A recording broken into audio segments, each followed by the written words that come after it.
मराठी, आपने जानबूझ के सिखों का इतिहास गलत बताया है, आपने जानकारी छुपाई है। आप अपनी वीडियो में बोल रहे हो अमृतसर में हरमंदर साहिब को जमीन अकबर ने गिफ्ट दी। अब गिफ्ट होता है जिस चीज के पैसे ना लिए जाएं, फ्री में दी हुई चीज तोहफे में। अब आपके मुताबिक आपने खुशबंत सिंह की लिखी किताब हिस्ट्री ऑफ द सिक्स में से ये जानकारी ली है, लेकिन उसी किताब के पेज नंबर 52 के नीचे दिए हुए 16 नंबर फुटनोट की आप जानकारी छुपा गए। आपने जानबूझ के वो इतिहास बताया ही नहीं।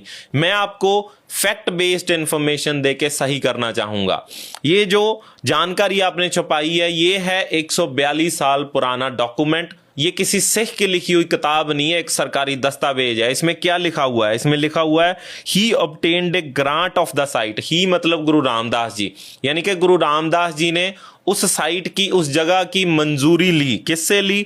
टुगेदर विद 500 बिग्गास ऑफ लैंड, यानी कि वो 500 बिग्गा साथ में थे, फ्रॉम द एम्परर अकबर। और आप बोल रहे हो कि फ्री में जमीन दी। इसमें आगे क्या लिखा हुआ है सरकारी दस्तावेज में? On payment of 700 Akbaris to the zamindar of Tung who owned the land, यानी कि गुरु रामदास जी ने 700 रुपए उस समय की करेंसी जो चलती थी तुंग गांव के जमींदारों को दी इस जमीन के बदले। हु ओन्ड द लैंड, जिनकी ये जमीन थी। अगर अकबर की ये जमीन ही नहीं थी तो अकबर फिर गिफ्ट कैसे कर सकता था? इसमें साफ साफ लिखा हुआ है कि अकबर से मंजूरी ली गई और जो पैसे थे उस गांव के जमींदारों को 700 रुपए उस जमीन के बदले दिए गए जो उस जमीन के असली मालिक थे। यहां लिखा हुआ है the land had been owned by a mixed community of Sayyid, Sheikhs and Rangars, यानी कि वो जमीन इन लोगों की थी। तो आगे से आप किसी भी कम्युनिटी के किसी भी हीरो, किसी भी किरदार का इतिहास अगर बताओ तो ईमानदारी से बताओ,